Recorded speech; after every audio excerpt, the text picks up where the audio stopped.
नमस्कार, मो ना आदित्य मिश्रा मु द्वितीय श्रेणी रो स्टूडेंट मो स्कूल ना जेडी हाई स्कूल मु गांधी अभिनय करबा ପାଇଁ जाउछि। मोर पूरा नाम मोहनदास करमचंद गांधी। मो पिता नाम करमचंद गांधी। मो मां नाम पुतुनी बाई। मो स्त्री नाम कस्तूरबा। मो जन्मदिन अक्टोबर मास 2 तारिख रे। मोर घर गुजरात पोरबंदर ठारे। मु आफ्रिका को ओकिनाती करबा ପାଇଁ ଯାଇଥିଲି। सेठी गोरा लोक माने कला लोक मान को घुणा करथिले। मु सेठी संग्राम चलेनी भारत को आसी एठी मते स्वाधीनता संग्राम चलेनी।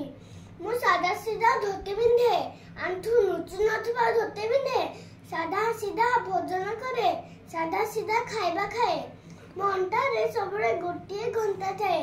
से घंटाटी ना मोर ठीक समय निजे काम करे और अन्य मानकु मध्य ठीक समय काम करबा ପାଇଁ कुए।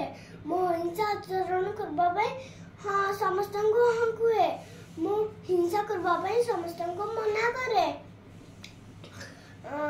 जनवरी 30 तारिख रे नाथुराम गोडसे मते गुई मारी हत्या करथिले। मोडी जाई मध्य भारतीयଙ୍କ हृदय सर्वदा अमर रहिबी। वंदे जातिर पिता, वंदे भारत माता। धन्यवाद। Like, subscribe, share. धन्यवाद।